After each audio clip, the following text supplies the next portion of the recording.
I'm sorry, I'm not giving you very short answers. No, I no, apologize. that's good. Let me just ask you one But more. we are talking about a couple of things that. Let me just ask you one talked more about before. question on this Sure. tape about Sure. Mayor Richard J. Daley. Mm-hmm. What about what became known as patronage hiring, the Shackman Decree? What about that aspect of governance during that period in politics? Well, the Shackman decree was after me. I participated in support of it in the Park District. Right. You know, when I was general counsel over there. But in the mayor's office, what would happen was that there would be well, it'd be one of two things there, depending on what kind of a job it was. You'd have a requisition for a job title with a recommendation from the commissioner of the particular department for somebody with a background as to why that person was wanted. That was one way it would happen. You could have a blank requisition. Let's say that there was 100 laborers, okay, that were needed for summertime or whatever. And I know I got through. Do you remember the Espositos? Yes. Okay, Frankie X and his Right. brother Tony, they had the laborers union. So I was doing that stuff in those days as part of everything that I was doing. And so a requisition came in, I think, for 100 laborers. Well, in the past, for whatever reason, whoever had been doing it before, they were sending the 100 laborers over to the union for the union to fill. So I went to the mayor and I said, Mr. Mayor, you committeemen are always asking for jobs, and there's never, enough of them around these kind of positions. I said, don't you think you'd at least split it or something and send one to each ward, So he said, yeah, it's a good idea, Neil, go ahead. So, he every once in a while he get sort of a wry smile on his face, He would know what was coming. What do I know? So anyway, so I did it. And also there was one supervisor that one supervisor was part of it. And there was this fellow that I knew that was a laborer from our neighborhood. And college education and everything, and we played softball together and different stuff. So I put him in for the supervisor. Well, first he calls me up. He said, "Are you trying to get me killed? Are you crazy?" He said, "Everybody's screaming at me." He didn't know that I had put him in. We hadn't even talked about it. I just thought it was, it's good. He'd do a good job, and he was a nice guy. So then about 10:30 at night, 10 o'clock maybe it was, I get a call from Frankie Esposito. And for the sake of the tape, I'll leave out the language, but you know what that means and that kind of stuff. Well, those were the words that were being used. I'm going to cut your head off and throw you in a trunk, you so-and-so.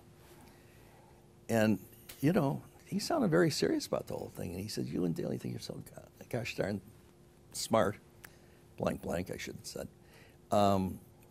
He said, "I'm taking every truck off the street at midnight. Let's see what he thinks of his bright young man," then, something like that. So he's going to put me in a trunk, and he's going to call a citywide strike.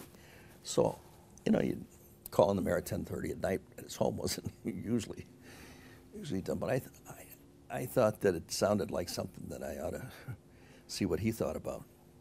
Well, I told him, and he said, he started laughing. I'm thinking, what are you laughing about? Well, Esposito could shoot his mouth off or anything else, but there was no way that he was going to touch a hair on the head of anybody that worked for Daley. I mean, Daley was every bit as tough as him or anybody else was. So he said, "Neil, go give Marge a kiss and say goodnight. Don't worry about it. I'll take care of it." Well, I didn't get put it in the trunk, happily, and the trucks didn't go out on strike, and Frankie and Tony, they didn't have much more to say to me after that, I guess. So, Well, why don't we take a break right now? Sure. Thank you. I mentioned about that, my dad told me to go to Springfield. Right. One of the reasons that the city was, structurally a weak mayor, strong council. And during Kennelly's time, one of the problems was what they call the gray wolves. And those were the old line, the Harry Sains of the world, those aldermen from the river wards and what have you, that really were the powers, And so he basically switched that around. Mayor Richard J. Daley switched that around. And the reason how he did it was that he and Keene and Marzullo, maybe one or two others, they came out of the legislature. So they had training in a legislative executive body, okay? Mm-hmm. In those days, there was no numbers on the bills. There was no committee staff. Mm-hmm. There was no structure of the committees. The aldermen got their pay. They came to the meetings. They read the agenda. They know what was going on in their ward. But, as opposed to somebody who came out of the discipline of knowing what a legislature really was and how to make it work. Well, Daley knew that, and Keene knew that.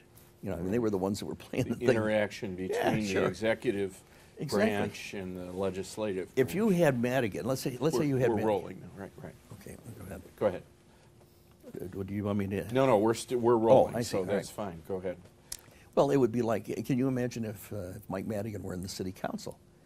Or look at the role that Ed Burke has. Somebody that really knows what they're doing. They can be terribly effective. In those days, when Mayor Daley came in as mayor, the council was a strong council, weak mayor system. And being the chairman of the party at the same time he was the mayor, gave him the leverage, to reverse that to a great degree. So he took a lot of those individual, the permit over what driveways and all that sort of stuff out of the wards. When he opened up the mayor's office of it was Office Inquiry and Information. It was the first ombudsman. And the mayor's office of senior citizens was the first one of its kind in the country. What he did was he bypassed the structure. Mm-hmm. And in Springfield, he and Alderman Keene, who was the Finance Committee chairman, as you remember, Vito Marzullo, it's the other people that came out of Springfield. They understood what a real legislative body looked like. If you're in the legislature, you've got a committee structure, and you got subcommittees, and you have bills, and they have numbers on them, and you have staff, and they do the research, and they have people that do the drafting of bills. None of that existed in the city council. So this idea that it was the legislative, the council, that was the strong part, and the executive, the mayor, that was the weak part, they reversed that because they knew what they were doing, and the council as a whole didn't. Why don't we talked about one difficult event in 1968, which was the Martin Luther King riots. Mm-hmm. The other difficult event was the Democratic National Convention. You were general counsel at the Chicago Park District at that time. Tell us what you can remember about those difficult days. Well, yeah, it certainly was. Well, there was a variety of things. I had told you earlier that I had been sent over to the Park District. Right. My job actually at the Park District began the week after the convention. And I had gone over for that first meeting, and then my starting date was put over to pass the convention because I had been elected a delegate, so I was in the delegation. So in terms of what I knew about it, I knew a couple of things that traditionally maybe you don't hear that much about. For instance, Bill Plant and I had gone to high school together, the CBS correspondent. Mm-hmm. And he was having a brunch or what have you up at his home, and I went up, and Walter Cronkite was there, and Cronkite was furious at Mayor Daley. Now, this is before the thing even starts, okay? And who does he think he is? And he was just roaring about, and I have the utmost respect for Mr. Cronkite. I mean, you know, but on that particular subject, he just, you know, where they were coming from, they were the ones who were wrong. What it was all about was that the Republican convention had been in Miami. And in those days, the equipment, it cost an awful lot of money to move the equipment. It wasn't portable like it is today and what have you. They wanted the Democratic convention to be in Miami at the same time, so they, you know, they could do both conventions down there. And if you remember, one of the things that happened was that things got so out of control down there, they raised the bridges, you know, to isolate, you know, cut off the rest of the city with the problems they had down there. So they had a lot of problems at the Republican convention. But from a logistics point of view, all the networks wanted the convention to be down there. So he was furious at the mayor for who the hell does he think he is to demand that the convention be up here. And I said, Mr. Cronkite, that isn't the way that it happened. I said, Mayor Daley didn't want the convention here. I said, you know, if you remember, what happened was that Colonel Riley, Jack Riley, who was the director of special events, there was a meeting of the site selection committee in Washington, and they were deciding on where it was going to be. Mayor Daley hadn't sent anybody. He hadn't put in a bid for Chicago, as a matter of fact. The president called him up and he said, Dick, you've got to take this convention. You're the only one, you know, this thing is he wasn't going to run, as you know. And he said, you're the only one that can make sure that this convention is a real convention and isn't totally out of control. So he said, well, I don't want it, Mr. President. We've got whatever, I wasn't in the room for the conversation, but, you know, whatever the reasons were. But one thing about him, he would tell the president his opinion. And I can tell you another story about when Johnson resigned that goes to that point. But he'd tell him his opinion. But once it was decided, just like when he decided, he expected us, you know, we could ever say, but what the decision was, then you executed it, okay? Same thing with him and the president. The president was his leader, all right? So, okay, so he sends Riley down there, and if you look at the film from that meeting, you'll see Colonel Riley coming in just before they're about to, you know, to take the vote, and you can see him sort of stalling, waiting for something to happen. Well, what they were waiting to happen, the people who knew what was going on, was for Riley to arrive and to step up to the podium and put the bid in on behalf of Mayor Daley and the people of Chicago. And, you know, Riley gave a short speech and all in favor, aye, bang. That's how the convention came here. He didn't want the thing.